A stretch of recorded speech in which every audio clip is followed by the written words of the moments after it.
नमस्कार, आप देख रहे हैं इंडिया न्यूज। आपके साथ मैं हूं शुभ्रा सुमन। देश में कोरोना आउट ऑफ कंट्रोल है, अस्पताल फुल हैं, बेड मिलना मुश्किल हो रहा है, लोगों को ऑक्सीजन की दरकार है, लेकिन सिस्टम बेकार है। सुप्रीम कोर्ट और हाई कोर्ट एक्टिव हैं, वो सरकारों को हिदायत दे रहे हैं, लेकिन सरकारें जितना कर रही हैं वो नाकाफी साबित हो रहा है जबरदस्त तौर पर। हिंदुस्तान के जो अभी हालात हैं उसे देखकर लगता है कि शायद देश को भगवान भरोसे छोड़ दिया गया है। इंसान परेशान है, उसके पास कोरोना से बचने का कोई कारगर उपाय नहीं है। वो अस्पतालों के चक्कर काट रहा है, ऑक्सीजन की जुगाड़ करता हुआ दिख रहा है। अगर सफल रहा तो मरीज बच जाता है, अगर असफल रहा तो सिर्फ रोने के अलावा उसके पास कोई चारा नहीं है। कोरोना के इस कठिन दौर के दौरान आप निराश ना हो, इसीलिए इंडिया न्यूज ओपीडी आपको हर मुश्किल से मुश्किल सवाल का जवाब देने की कोशिश कर रहा है। देश के बड़े डॉक्टर्स को आप फोन कर सकते हैं, हमारे साथ लगातार डॉक्टर्स का पैनल जुड़ता रहता है और उन डॉक्टर्स से सवाल पूछ के आप अपनी आशंकाओं को दूर कर सकते हैं। देश में बढ़ते कोरोना मामलों को लेकर लोग डरे हुए हैं। हालत ये है कि अस्पताल में लोगों को न तो बेड मिल रहे हैं और न ही ऑक्सीजन। साल 2001 में संसद पर हुए हमले के दौरान जिस पीडब्ल्यूडी कर्मचारी की शहादत हो गई थी, उस पीडब्ल्यूडी कर्मचारी देशराज की मां आज घर में बीमार है, लेकिन उन्हें इलाज नहीं मिल पा रहा है और ना ही किसी अस्पताल में एडमिशन मिल पा रहा है। यहां तक कि ऑक्सीजन सिलेंडर को रिफिल करवाने के लिए दर दर की ठोकरें खानी पड़ रही हैं उन्हें।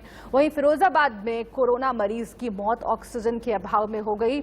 ये दो तस्वीरें हम आपको दिखा रहे हैं ताकि आज के हालात, आज की बदइंतजामी आप समझ सकें। हालांकि अब हर शख्स नजदीक से इस हालात को देख पा रहा है, आंखों के सामने बदइंतजामी की तस्वीरें हैं।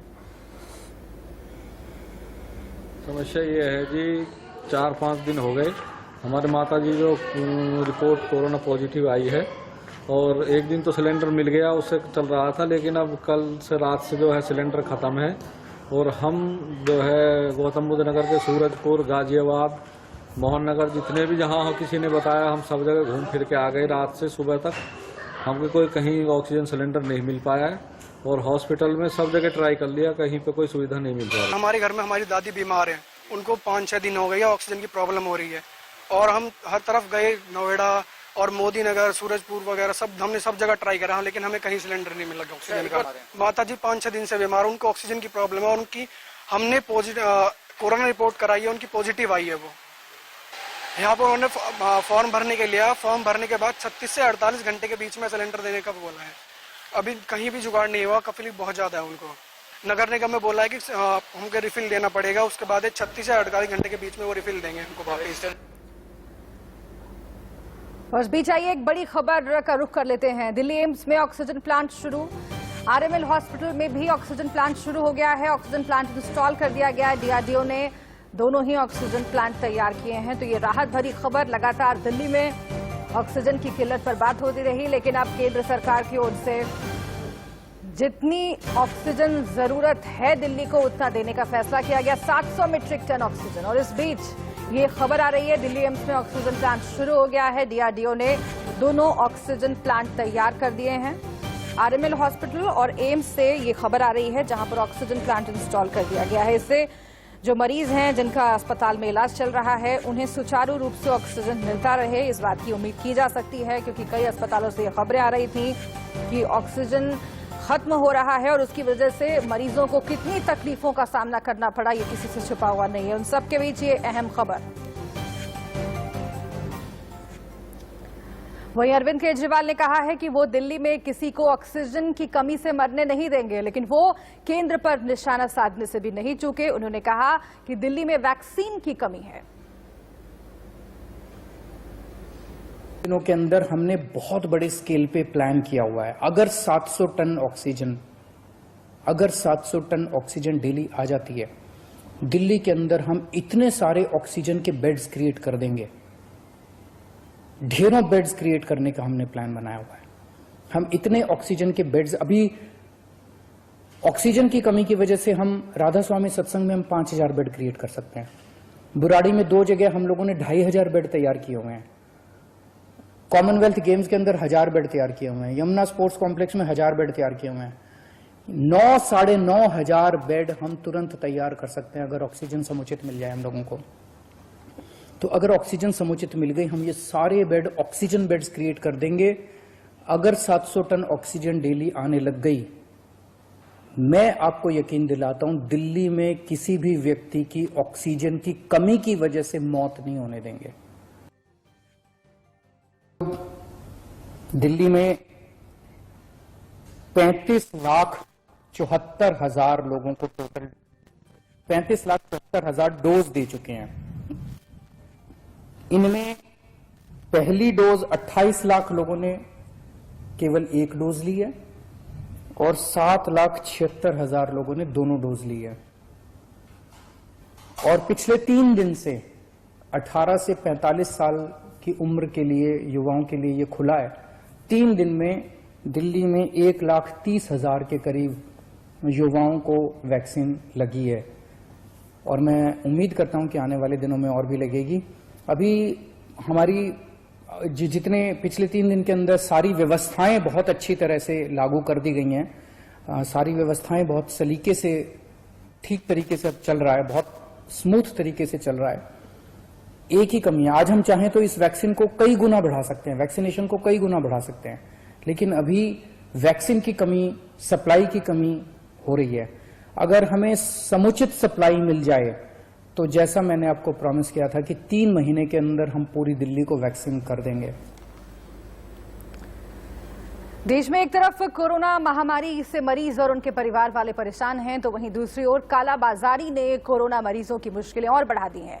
दिल्ली एनसीआर में ऑक्सीजन के उपकरणों से लेकर दवाओं तक की कालाबाजारी की जा रही है। आपको 3 तस्वीरें हम दिखा रहे हैं। पुलिस लगातार उन लोगों पर शिकंजा कसने की कोशिश कर रही है जो इस दौर में भी कालाबाजारी में लगे हुए हैं। कंसंट्रेटर्स की कालाबाजारी, इसके साथ ही ऑक्सीजन सिलेंडर्स की कालाबाजारी हो रही है। ऑक्सीजन फ्लो मीटर भी ब्लैक मार्केट में बिक रहा है। ये तमाम खबरें आई और उसके बाद पुलिस भी एक्शन में आई, लेकिन अभी भी कालाबाजारी रुकने का नाम नहीं ले रही है और इसकी वजह से जो कीमतें हैं आम लोगों के लिए वो कई गुना बढ़ जाती हैं। कोरोना के मामले बढ़ रहे हैं तो वहीं इस आपदा में कुछ लोग फायदा उठाने की कोशिश भी कर रहे हैं। दिल्ली में बड़ी तादाद में ऑक्सीजन कंसंट्रेटर्स की ब्लैक मार्केटिंग हो रही है, इनको महंगे दामों पर बेचा जा रहा है।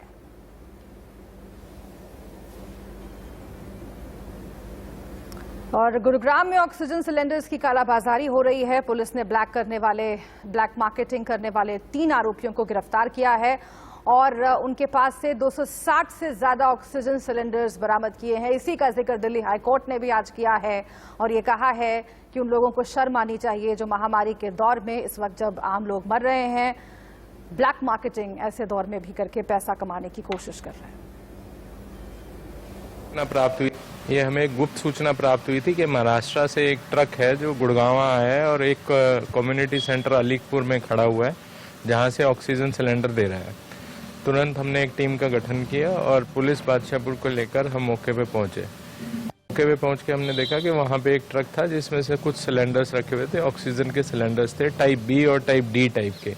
टाइप डी टाइप के 9 सिलेंडर मौके पे थे जो कि भरे हुए थे और 11 सिलेंडर वो बेच चुका था। उसने हमें 20 सिलेंडर्स बताए कि उसने 20 सिलेंडर खरीदे थे। और टाइप बी के 251 सिलेंडर मौके से प्राप्त हुए हैं जो कि खाली थे, जिनमें ऑक्सीजन नहीं थी और ऑलरेडी वो 250 के आसपास सिलेंडर बेच चुका था तकरीबन करीब 2 घंटे के अंदर। तो हमने उससे जब लाइसेंस मांगा तो वो वीनस ग्रुप हरियाणा का प्रोपराइटर थे, मिस्टर मान थे। हमने उनसे लाइसेंस मांगा तो उनके पास कोई लाइसेंस नहीं था, क्योंकि मेडिकल ऑक्सीजन जो है वो ड्रग की डेफिनेशन में फॉल करती है। तो हमने उनसे ड्रग लाइसेंस मांगा जो कि वो भी ना दे पाए। जो टाइप डी का सिलेंडर था वो 34,000 रुपये में बेच रहे थे, जो इस कोविड से पहले 12,000 रुपये जिसकी कीमत थी। तो हमने तुरंत सारे माल को जब्त करके जो ट्रक ड्राइवर और हेल्पर जो महाराष्ट्र से लेकर आए थे इन सिलेंडर्स को और जो प्रोपराइटर है वीनस ग्रुप हरियाणा के, उनके खिलाफ मुकदमा दर्ज करा दिया। उन्होंने 34,000 का सिलेंडर बेचा था। ये जांच का विषय है कि उन्होंने कहाँ कहाँ बेचा था, क्योंकि जो 250 सिलेंडर गए हैं हमें ऐसा पता चला है कि कुछ कंपनीज ने अपने लिए खरीद लिए हैं। इन सिलेंडर्स को खरीदने के लिए भी लाइसेंस चाहिए। अगर उन्होंने कहीं पे बल्क क्वांटिटी खरीद के और होल्डिंग कर ली है तो हम उनके खिलाफ भी एक्शन लेंगे। वो जांच का विषय है कि उसने कहाँ कहाँ पे दे दिए थे। और इस बीच एक खबर आपको गाजियाबाद से बताते हैं, जहां पर पुलिस ने ऑक्सीजन फ्लो मीटर की कालाबाजारी करने वाले 3 आरोपियों को गिरफ्तार किया है। ऑक्सीजन फ्लो मीटर को ऑक्सीजन सिलेंडर पर लगा करके मरीज को ऑक्सीजन दी जा रही है। कोरोना काल में ऑक्सीजन फ्लो मीटर की डिमांड काफी ज्यादा बढ़ गई है। आरोपियों से 1 लाख रुपए की नकदी और 8 ऑक्सीजन फ्लो मीटर बरामद हुए हैं। फ्लो मीटर को 15 से 20 हजार रुपए में बेचा जा रहा है, जबकि इसकी कीमत 750 रुपए से 3000 के बीच है।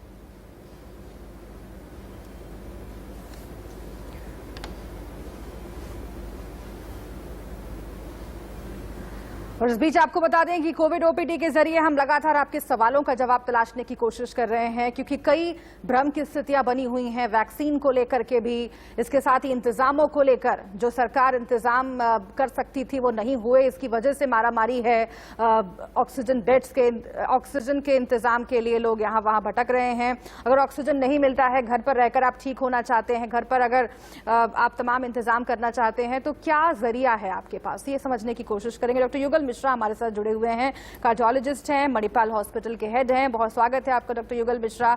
कई सवाल हैं दर्शकों के जहन में और उनसे भी हम बात करके कॉल्स लेने की कोशिश करेंगे, लेकिन सबसे अहम जानकारी और सबसे चिंता वाली बात जिसका जिक्र आज सुप्रीम कोर्ट ने भी किया है कि कोरोना की तीसरी लहर भी आएगी। पहली लहर आई, उसके बाद ये उम्मीद की गई कि इंतजाम दुरुस्त होंगे, लॉकडाउन के वक्त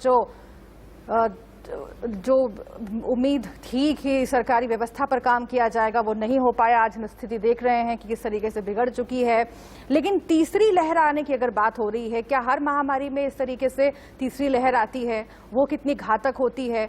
और बच्चों के संक्रमण की जो खबरें आ रही हैं, महाराष्ट्र से भी बड़ी संख्या में बच्चों के संक्रमण की खबर आई है और तीसरी लहर में भी उन बच्चों की संख्या और बढ़ सकती है, ये किस तरफ इशारा कर रहा है? नमस्कार। ये निश्चित रूप से देखा जाए कि ये जो पहली जो हमारी लहर आई थी, उसके बाद ये दूसरी लहर आई है, ये ज्यादा जानलेवा है, इसमें संक्रमण बड़ी तेजी से होते हैं। तो निश्चित ये माना जाएगा कि जो थर्ड वेव आएगी वो इसके भी घातक होगी, ये तो निश्चित है। सारे एक्सपर्ट्स मान रहे हैं कि पॉसिबिलिटी ये है कि हमारे देश में थर्ड लहर आएगी, और जैसा ये भी अनुमान लगाया जा रहा है कि ज्यादा यंगस्टर्स उसमें अफेक्टेड होंगे। तो हम सब अस्पताल वाले, कोविड के जो हमारे ग्रुप हैं, जो कमेटी, जहाँ पे अभी से ही ये डिस्कशन शुरू कर दिया है कि किस तरह से अपने हॉस्पिटल्स में हम व्यवस्था करें जिससे कि जो यंगस्टर, जो चिल्ड्रन हैं, उनको हम एडमिट कर सकें और ट्रीट कर सकें। ये जो थर्ड वेव की जो बात हो रही है, ये निश्चित रूप से ऐसा लग रहा है कि शायद आएगी। अभी स्पेकुलेशन ही माना जाएगा, क्योंकि जिस तरह से ये सेकेंड लहर, पहले लगता था कि इंडिया में सब कुछ ठीक ठाक चल रहा है, और सडनली हमने देखा कि जो सेकेंड वेव आई है कितनी रैपिडली आई है और कितने लोग एकदम से। इसका रीजन ये है कि वायरस म्यूटेट कर रहा है और ये म्यूटेशन कंटिन्यूसली हो रहा है। और जिस तरह से कि आंध्रा से रिपोर्ट आ रही है कि जो म्यूटेटेड वायरस है, जिसमें कि आप RT-PCR टेस्ट निगेटिव रहता है, लेकिन बड़े गहरे सिम्टम्स देखे जा रहे हैं। पॉसिबिलिटी है कि ये उड़ीसा की तरफ फैले और ईस्टर्न स्टेट्स में जाए। तो ये जो म्यूटेशन है, यही रिस्पॉन्सिबल हुआ कि भयावह थर्ड वेव क्यों आने वाली। अच्छा, अगर हम अभी मौजूदा हालात की बात करें, एक दिन में 4.5 लाख के करीब केसेस आना, 4000 से ज्यादा लोगों की मौत होना, ये एक ऐसी स्थिति है जो दुनिया के बहुत ही कम देशों में है, और भारत और ब्राजील दो ऐसे देश हैं जहां पर सबसे ज्यादा मौतें हो रही हैं। इस स्थिति पर कब तक काबू पाया जा सकेगा, आपका आकलन क्या कहता है? क्योंकि कुछ रिपोर्ट्स ये कह रही हैं कि मई के आखिर तक केसेस में कमी आएगी, कुछ रिपोर्ट्स कह रही हैं कि जून की शुरुआत तक हमें इंतजार करना पड़ेगा। कितने वक्त तक ये जो पीक टाइम है वो चल सकता है डॉक्टर?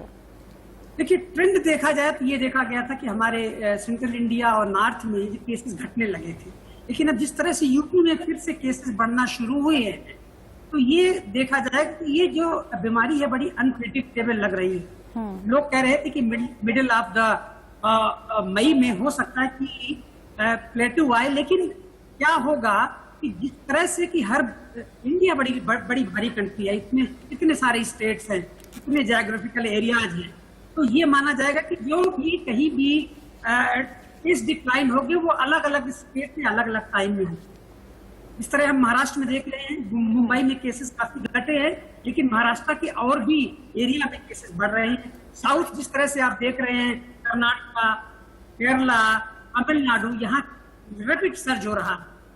थोड़ा सा दिल्ली में रिलीफ लग रही है, मध्य प्रदेश में भी थोड़ा केसेस घट रहे हैं, लेकिन यूपी में जहां केसेस घट रहे थे फिर से बढ़ना शुरू हुए हैं।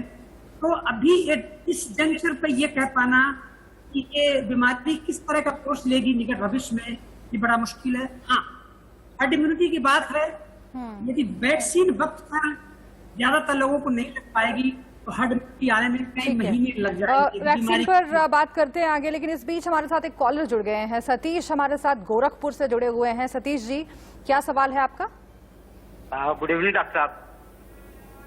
गुड इवनिंग सर, मेरा सवाल ये है कि 20 से 22 दिन पहले मैं कोरोना पॉजिटिव से टकरा गया था, एक्चुअली मेरे दूसरे ऑफिस में। उसके बाद से मन में हमेशा डर बना रहा है कि क्या हुआ क्या न हुआ।